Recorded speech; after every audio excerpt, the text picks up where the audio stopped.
আসসালামু আলাইকুম বন্ধুরা, কেমন আছেন সবাই? আশা করি সবাই ভালো আছেন। প্রতিবারই মালদ্বীপের খুব ভালো কিছু খবর নিয়ে আসার চেষ্টা করে থাকি, বা নতুন কোনো ভিসার খবর বা রিসোর্টের কোটার খবর নিয়ে আসার চেষ্টা করে থাকি। যতবারই অনলাইনে ঘাটাঘাটি করি ততবারই দেখি যে মালদ্বীপের এখন বর্তমান পরিস্থিতি খুবই খারাপ। কারণ বেশ কিছুদিন আগেও কিন্তু আমি একটি ভিডিও আপলোড করেছিলাম মদের কারখানা নিয়ে। প্রায় 3-4 জনের মতন লোক কিন্তু আটক হয়েছে এবং বাংলাদেশে পাঠিয়ে দেওয়া হয়েছে।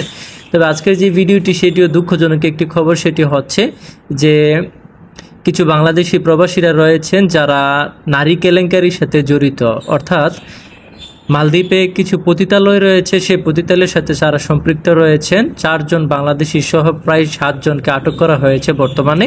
তো সেই বিষয়টি কিন্তু আজকে তুলে ধরার চেষ্টা করবো। আশা করি পুরো ভিডিও জুড়ে আমাদের সাথেই থাকবেন। চলুন ভিডিওটি শুরু করা যাক। বন্ধুরা, শুরুতেই বলে নিচ্ছি, মালদ্বীপের কিন্তু বর্তমান পরিস্থিতি একেবারেই ভালো না। আপনারা যারা মালদ্বীপে যেতে চাচ্ছেন তারা অবশ্যই বুঝে শুনে ভিসা প্রসেসিং করবেন।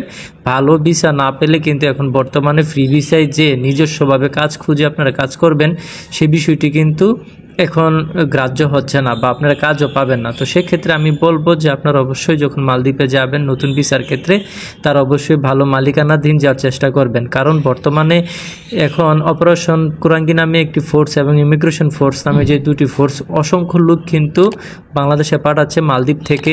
আমি প্রত্যেক সময় কিন্তু আপনাদেরকে আপডেট দিয়ে থাকি। তবে যাই হোক, বাংলাদেশি আমাদের যারা প্রবাসীরা রয়েছে তাদের কিছু দোষ আছে। কারণ তারাও প্রবাসে যেও কিন্তু তারা আসলে সঠিকভাবে চলাফেরা করে না। কিছুদিন আগেও কিন্তু একটি সমস্যার কারণে বাংলাদেশে পাঠিয়ে দেওয়া হয়েছে মদের কারখানা তৈরির ক্ষেত্রে।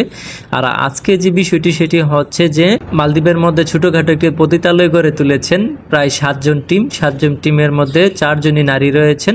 আর স্পেশালি এখানে সবচেয়ে বড় কথা হচ্ছে 7 জনের মধ্যে 4 জন হচ্ছে বাংলাদেশি, তার মধ্যে 2 জন নারীকে কিন্তু বর্তমানে পাঠিয়ে দেওয়া হয়েছে মালদ্বীপ থেকে বাংলাদেশে। আরও যে 5 জন রয়েছেন তাদের এখনও তত্ত্বাবধানে রয়েছেন মালদ্বীপ পুলিশ কর্তৃপক্ষের।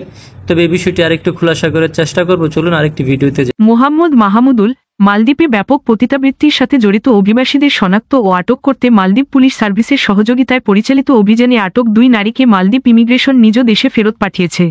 রোববার 5ই জানুয়ারি পতিতাবৃত্তির সাথে জড়িত প্রবাসীদের একটি গ্রুপকে আটক করা হয়। এই গ্রুপে 7 জন প্রবাসীকে আটক করা হয়েছে। তোদের মধ্যে বাংলাদেশি 4 জন রয়েছে। এই আটক অভিবাসীদের মধ্যে 4 জন নারী ও 3 জন পুরুষ বলে শনাক্ত করা হয়েছে। মালদ্বীপ ইমিগ্রেশন স্থানীয় গণমাধ্যমে বলেন, তারা আটকদের বিষয়ে বিস্তারিত তদন্ত করার পর 2 নারীকে স্থায়ীভাবে নির্বাসিত করা হয়েছে। বাকি 5 জনকে নির্বাসনের প্রক্রিয়া চলছে। মালদ্বীপের প্রেসিডেন্ট ডাক্তার মোহাম্মদ মুইজ্জু প্রশাসন মালদ্বীপে অবৈধ অভিবাসনের দীর্ঘস্থায়ী সমস্যা সমাধানে উল্লেখযোগ্য প্রচেষ্টা চালাচ্ছে। এ বিষয়ে কর্তৃপক্ষ যৌথভাবে মালদ্বীপে অবৈধভাবে বসবাসকারী বা অপরাধমূলক কর্মকাণ্ডে জড়িত প্রবাসীদের শনাক্ত করার জন্য অভিযান পরিচালনা চালিয়ে যাচ্ছে। বর্তমান প্রশাসন দায়িত্ব নেওয়ার পর থেকে অভিবাসন বিভাগ 5,000 অভিবাসী অপরাধীকে বিতাড়িত করেছে। Channel I online.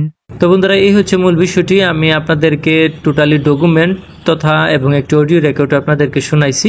তো আজকের বিষয়টি খুবই গুরুত্বপূর্ণ একটি বিষয়। আমি আপনাদের কাছে এই মেসেজটি দিতে চাই যে যারা বর্তমানে প্রবাসী আছেন তারা আর যাই হোক এই ধরনের কাজকর্ম করবেন না, যাতে করে রাষ্ট্র তথা প্রত্যেকটি প্রবাসী যেন হেয়পূর্ণ না হয় কোথাও।